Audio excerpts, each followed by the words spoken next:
And I'm going to call Paul Flynn to move the motion. I move that this House has considered new nuclear power. Nuclear power was promised as an energy source that would be too cheap to meter. It's now too expensive to generate. If we were planning from scratch a nuclear policy, would we choose to do a deal with two French companies, one of which is bankrupt, and the other one, Electricité de France, has a debt of 33 billion euros? And will we also collaborate with a country, China, whose National Investment Department is coming in with this, a country that has such a dreadful human rights record? And on top of that, the other people are from Saudi Arabia with their atrocious record of human rights where they execute people on the streets. We're left with the dregs of the investment throughout the world, very fragile and tainted. The sensible money deserted Hinkley Point years ago. Centrica had an investment of 200 million, and they abandoned it and ran away because they saw the project as a basket case. But still, nuclear power still has a wide amount of support in this House from almost all parties except the Scottish Nationalist Party. And I'm hoping this morning that the new minister, whom I welcome to her new work, can apply her distinguished forensic skills to take a fresh look at the situation at the moment. Many people are gravely disturbed about the prospect of new nuclear power, particularly among the civil servants in the Treasury Department. We're in an extraordinary situation where that public support is still there in spite of Fukushima. And one of the main reasons for that is the British public were protected by a very skilled public relations operation from the terrible cost of Fukushima, somewhere between $100 billion and $250 billion of cost. It's still leaking radiation 4 years after the event. There's still tens of thousands of people that can't return to their homes. And the result of Fukushima, where the populations weren't defended by an obedient press and people who were former lobbyists for nuclear power appearing as independent witnesses like Malcolm Grimson, who was on television everywhere. When Fukushima was going on, he was praising the explosions of hydrogen as something that was a benefit, a ludicrous PR spin, to the extent of this week, where I was rung up twice by two different people from a public relations agency that works for nuclear power, offering to write my speech this morning and inquiring who was in the chair, as though that would be of some importance, who was answering it. These are people who are lobbyists, spinners, presenting a favourable case for nuclear power. Hinkley Point B is a European pressurised reactor. There are some under construction in Finland, France, and in China as well. Not one of them has produced enough electricity to light a bicycle lamp. They're all in serious trouble. So why do we continue with this, our belief in Hinkley Point C? It's the one in Finland was due to generate electricity in 2009. They've had a series of delays, problems, cost overruns. They now are overrun. The bill is $4 billion greater than anticipated. The date now for possible opening has been pushed forward, as it has been year after year, and it's now put at 2016 at a cost of £8.3 billion. But there are other problems that have come up since then. The other station under construction is at Flamerville, and that also is due to be completed in 25 at a cost of 3.3 billion, and now we know that that's gone up by an overrun of nearly £5 billion.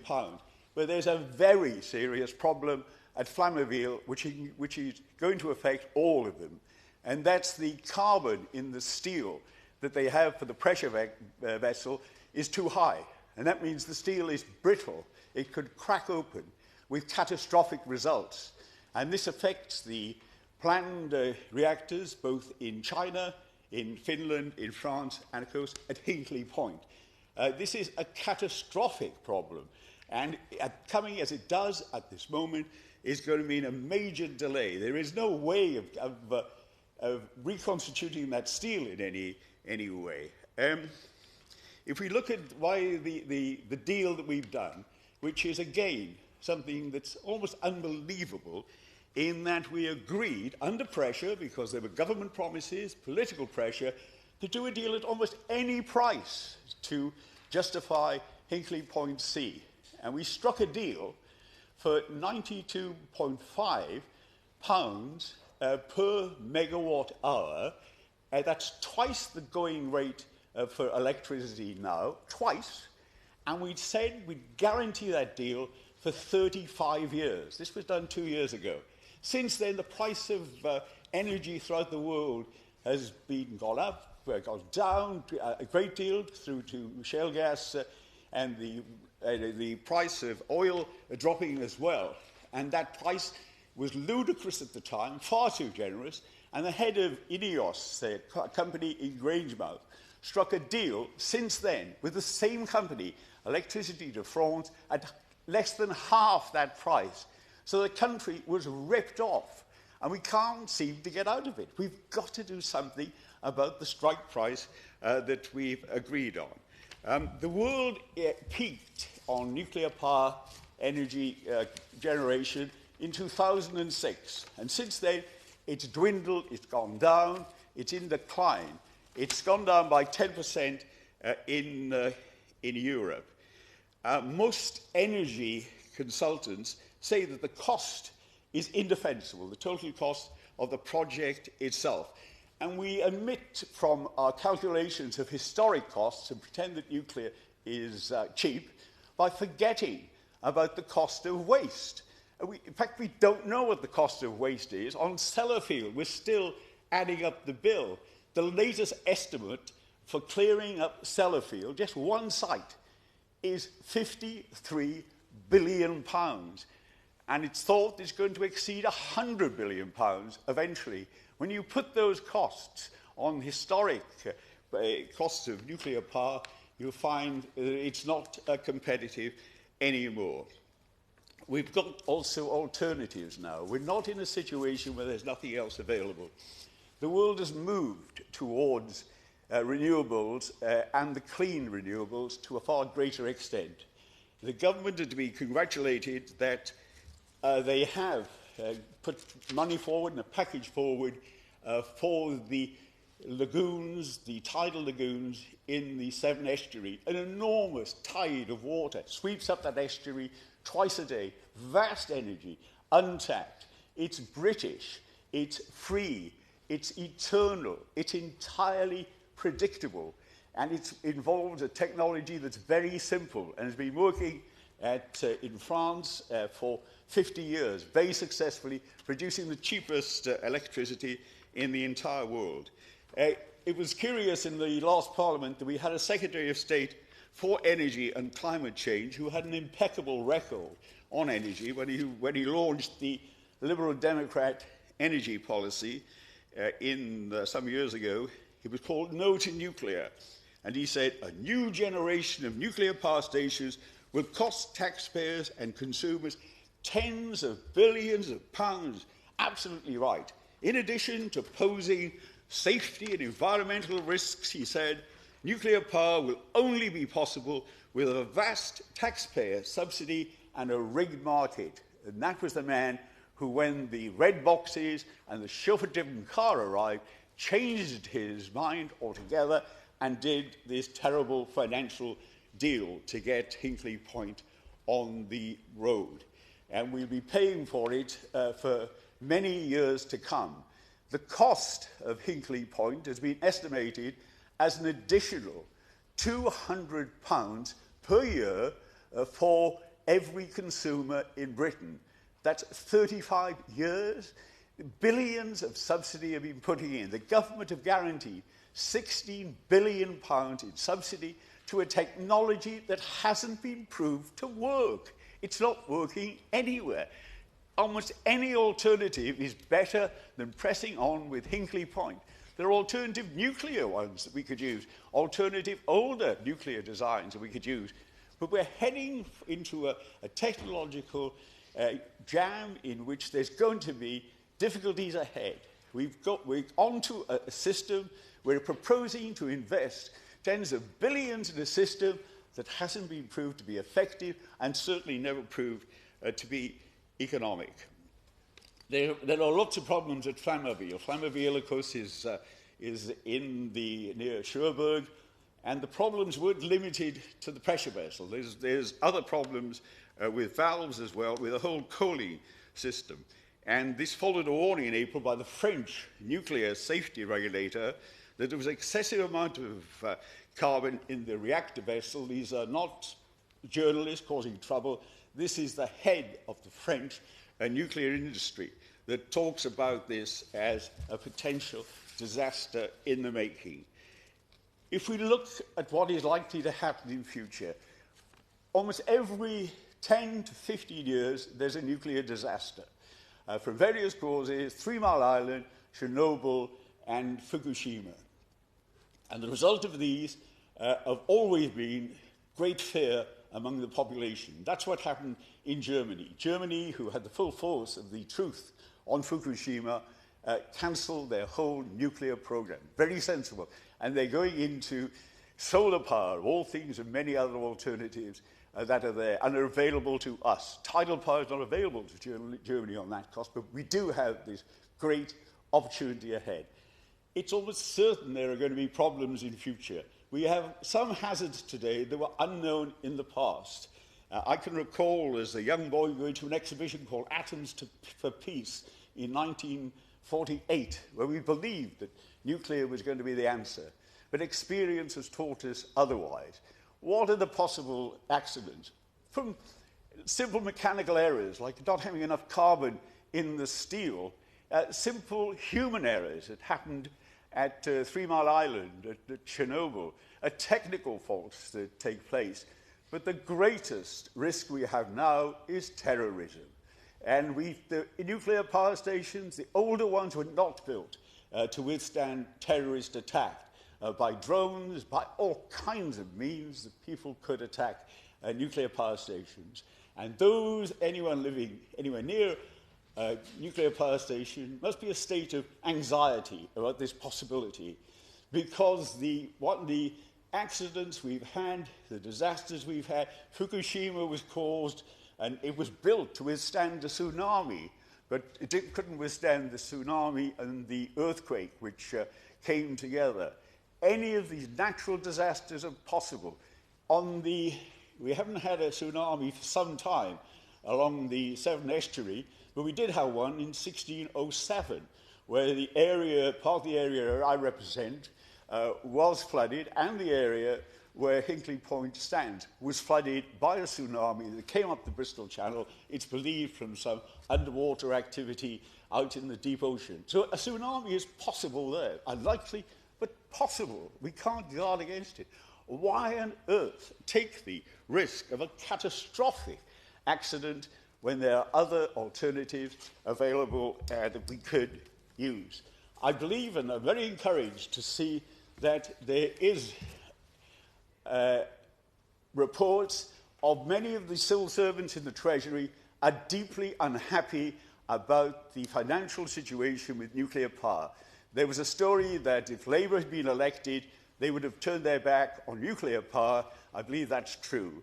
There are reports in the Times newspaper and elsewhere, very authoritative reports from serious journalists that said that there are groups in the Treasury of saying this is a terrible mistake, it's going to be a financial catastrophe if we go ahead. Can I say to those journalists that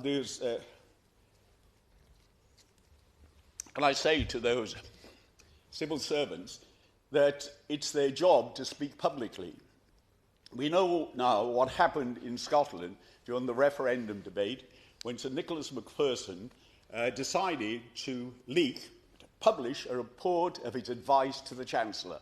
His reason for doing that was he thought that the likely effect of Scottish independence would be catastrophic for the country, for Scotland, and he justified his leak, which was something almost unprecedented among the senior civil servants, on the basis that it was in the national interest. He was supported by the head of the civil service, Sir Jeremy Hayward. He was condemned by a committee of this House. But I believe that if we look at the past, if we look at things like the commercial advantages of the steam-generating heavy water reactor, produced nothing, useless, 200 millions, many years ago. The decision to treat Concord as a commercial venture that would succeed. There were civil servants who opposed those, quite rightly, but the ethos of the civil servants is the unimportance of being right. And those civil servants who go along with whatever the ministerial folly of the day is, their careers prosper, and the ones who are right in the long term are the ones whose careers wither. It's different now, and I think there is some heroism in civil servants saying to their masters, speaking truth to power, and saying this should not go on. There are alternatives. Nuclear power is an idea whose time has gone. And I believe those civil servants, knowing the new ethos in the civil service now, should regard it as their patriotic duty to speak truth, not only to power, to the nation, and say the time for nuclear power is over. The question is that this House has considered new nuclear power. Minister. Thank you, Mr Bone. It's a great pleasure to serve under your chairmanship. And first of all, I would like to congratulate the honourable member for the debate today on new nuclear. It's a really important topic, and members' challenges and questions are very much welcomed. I'd particularly like to assure him that I and my fellow ministers listen very carefully to the views of civil servants. There's no sense in which they're not allowed to give their opinions, and they very much do. So I hope that reassures him. I note his particular interest in this area, as demonstrated by his recent parliamentary questions regarding Hinkley Point C, the geological disposal facility, and safety and security at licensed sites. And I hope to be able to reassure him further on these topics in the course of this debate. But first, I'd like to set the scene for the benefits of a new nuclear programme. Nuclear energy plays a critical role in the government's security of supply and decarbonisation goals. The UK's 9 existing nuclear power plants generate around 20% of our electricity at the moment, but all but one of these power stations are currently expected to retire by 2030. Nuclear power is also one of the cheaper forms of low-carbon electricity, reducing pressures on consumer electricity bills relative to an energy mix without nuclear. Nuclear power provides reliable baseload electricity with life cycle CO2 emissions that are similar to those from wind power and much less than those from fossil fuels. So new nuclear power is an absolutely vital part of the investment needed in our electricity sector that will boost the economy, create thousands of jobs and help to keep the lights on. So as set out in our manifesto, we are committed to a significant expansion in new nuclear in the UK. Government has prepared the ground for new nuclear power stations through a package of reforms and regulatory measures that remove barriers to investment and give developers the confidence to take forward projects that will help deliver secure, low-carbon and affordable energy. We've also made sure that operators of new nuclear power stations put in place robust plans for the financing of managing their waste and decommissioning right from the outset. And we're now seeing some significant progress. The first new nuclear power station in a generation moved a step closer last year as the European Commission announced on the 8th of October 2014 that it has approved the Hinkley Point C state aid case.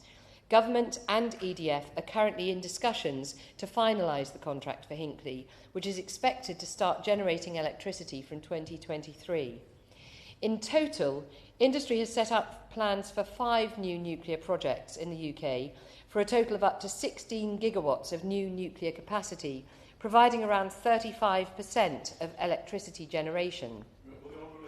I will give way. I've been grateful if the Honourable Lady had left her civil service brief behind, which is a conventional one we know, much repeated claims.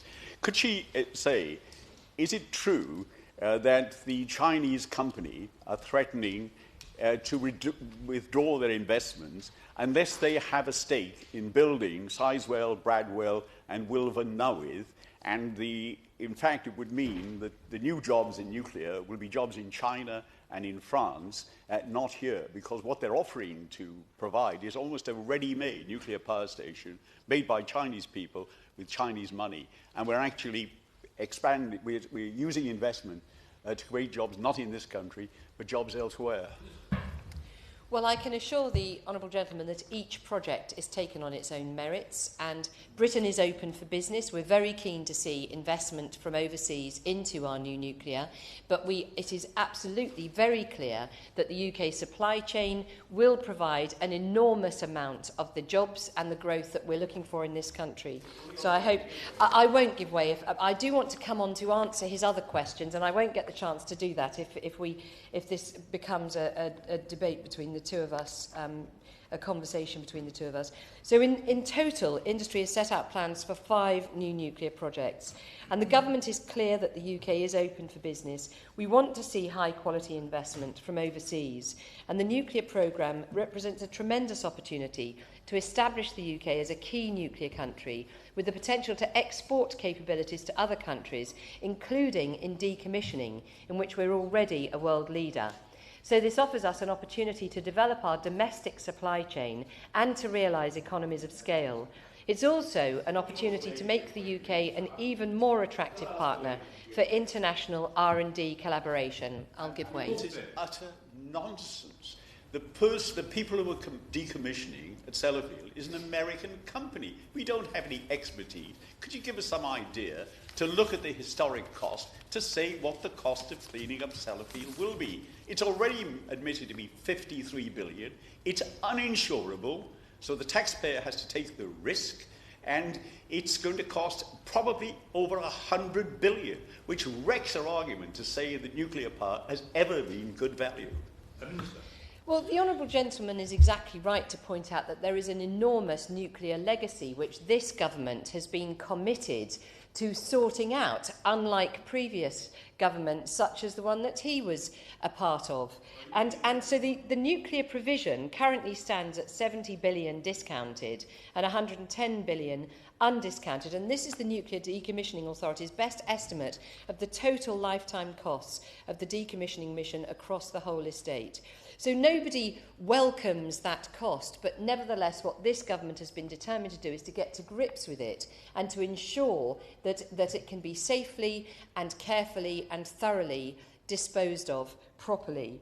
So in order to deliver what is an ambitious new build programme on time and on budget, a skilled workforce in the UK is essential. The scale of the industry's new build aspirations, the length of time since the last new build project, and actually the high average age of the existing nuclear workforce mean it's essential to take action now to prevent skills gaps developing over the course of the new nuclear programme. Government recognises that this is a big challenge, particularly with the ongoing need to maintain and decommission existing nuclear power stations. So the government has introduced the National College for Nuclear, which will work collaboratively with the wider industry, skills bodies and training providers, and will utilise international best practice to develop an industry-wide curriculum. So moving on to the vital issues of safety and security, we're confident that the UK has one of the most robust regulatory regimes in the world. As the global expansion in nuclear continues, the UK will make sure absolutely any technology used in this country will meet the rigorous safety, security and environmental standards. The importance we attach to safety is shown through the UK's independent nuclear regulators, the Office for Nuclear Regulation and the Environment Agency, who ensure through regular reviews and inspections that operators are fulfilling their duties and that robust safety and security measures are in place right across the industry. So with plans for 16 gigawatts of new nuclear capacity in the UK, government is also firmly committed to delivering geological disposal as the safest and most secure means of managing our higher activity waste in the long term. We need a permanent solution following more than 60 years of producing radioactive waste from various sources, including electricity generation from nuclear power. I'll give way. Very generous with me. I think she's probably too young to remember the Flowers report in 1968, that said the nuclear industry in Britain was being irresponsible because they didn't have an answer for waste disposal and they shouldn't continue. 1968, the solution then was to dig a hole and put the nuclear waste in it. 2015, the British answer is to dig a hole and put the waste in it. There's been no progress on disposal of waste, except at enormous cost. Well, if I may very gently say to the honourable gentleman that nuclear has, ever since I was a very small child, been a personal, enormous priority for me, and in fact is the reason I went into politics, because of the threat of a nuclear world war. So I'm slightly offended by his presumption that I don't know what I'm talking about. And I can assure him that a geological disposal facility is not as simple as digging a hole in the ground and stuffing a load of radioactive waste in it, as he would well know too. So, as the honourable gentleman will know, a geological disposal facility is internationally recognised as the safest and most secure means of permanently managing our higher activity waste, and countries such as Sweden, Finland, Canada and the USA are also pursuing this route. Now, I'd like to get on to answer the honourable gentleman's specific questions. He talked about delays at other sites where there are EPR reactors. And I can tell him that officials have visited Olkiluoto to get first-hand experience of the build programme there, as well as the other EPR builds at Flamanville in France and Taishan in China. So experience gained through that EPR family, which is a new technology, as he points out, is now being systematically shared between the 3 current build sites, and Hinkley Point will become a part of that arrangement. Experience in Finland and France, particularly about the order in which key parts of the nuclear island are built and how they're fabricated, has benefited the project in Taishan, such that this project is now running to time and to budget. He also asks another question, which is about, if I can find my notes on his questions, the strike price potentially being too high on the EDF plant. And I can assure him there that our estimates of the future price of wholesale electricity is that it will rise into the 2020s. This has been a careful assessment. Nuclear electricity is a key part of our energy mix. He will know that other technologies also have a very high cost to the consumer right now, and so the mix is absolutely vital. And so we believe that this is not too generous.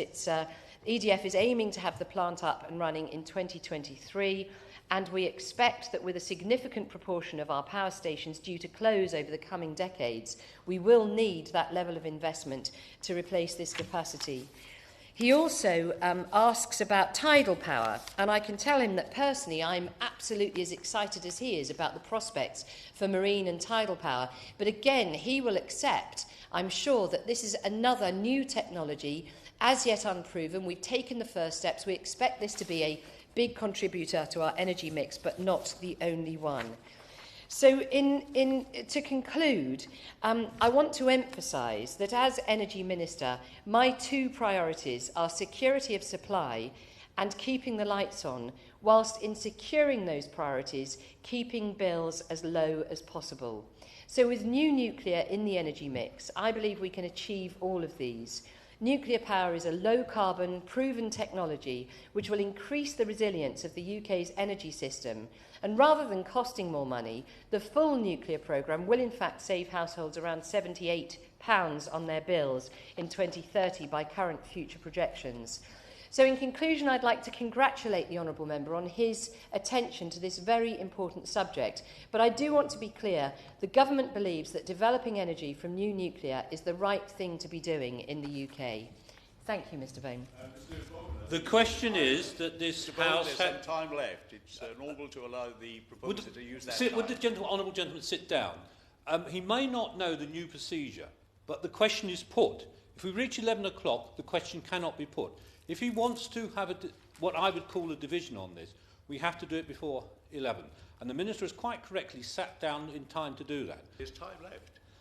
There's time left. All right. The normal practice is just to say that it's a very disappointing response from the Minister, who struck to a civil service script that had been carefully manicured and presented from here with a series of platitudes that we all know about, and she's not facing up to the crisis that exists in nuclear power at the moment. Order. Thank you. Can I just, before honourable members go, the new procedure asks for the question to be put. The Minister kindly sat down at the right time so he'd be there. But the honourable member in charge has talked himself out of that. Order, order. Sitting is suspended until 2:30 p.m.